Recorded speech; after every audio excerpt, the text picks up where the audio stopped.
ஜெர்மனியின் SPD கட்சியின் இளைஞர் பிரிவான பெர்லின் ஜூசோஸ் திருமண சட்டங்களில் மேற்கொள்ளப்படக்கூடிய ஒரு பெரிய மாற்றத்தை முன்மொழிந்துள்ளது. அதில் சிவில் திருமணத்தை ஒழித்து அதற்கு பதிலாக பொறுப்பு சமூகம் எனப்படும் புதிய முறையை அறிமுகப்படுத்த விரும்புவதாக அவர்கள் தெரிவித்துள்ளனர். அத்துடன் திருமணத்திற்கு தொடர்புடைய வரி சலுகைகளையும் நீக்க திட்டமிட்டுள்ளதாக கூறப்படுகிறது.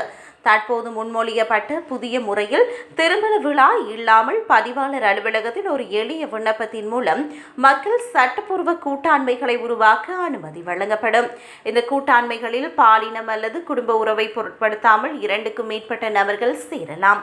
அவை பராமரிப்பு, வாரிசுரிமை மற்றும் குடியிருப்பு போன்ற உரிமைகளையும் உள்ளடக்கும் என்று தெரிவிக்கப்படுகிறது. மேலும் பாரம்பரிய திருமணம் பழைய அதிகார அமைப்புகளை ஆதரிக்கிறது என்பதால் அது மாற்றப்பட வேண்டும் எனவும் ஜூசோஸ் தெரிவிக்கின்றது. அத்துடன் கணவன் மனைவி வருமான பகிர்வு வரிமுறையை முடிவுக்கு கொண்டு வரவும், ஏற்கனவே திருமணமான தம்பதிகளுக்கு கிடைக்கும் நிதி சலுகைகளை நீக்கவும் அவர்கள் பரிந்துரை செய்துள்ளனர். மேலும் மக்கள் பழைய திருமண முறையில் தொடர வேண்டுமா அல்லது புதிய முறைக்கு மாற வேண்டுமா என்பதனை தாங்களே தீர்வு செய்யலாம். இருப்பினும் இந்த திட்டம் விரைவில் அங்கீகாரம் பெறுவதற்கான வாய்ப்பு குறைவாகவே உள்ளது. இதற்கு ஜெர்மனியின் அரசியலமைப்பிலும் மாற்றங்கள் தேவைப்படுவதால் மிக உயர்ந்த அரசியல் பெரும்பான்மை அவசியம்.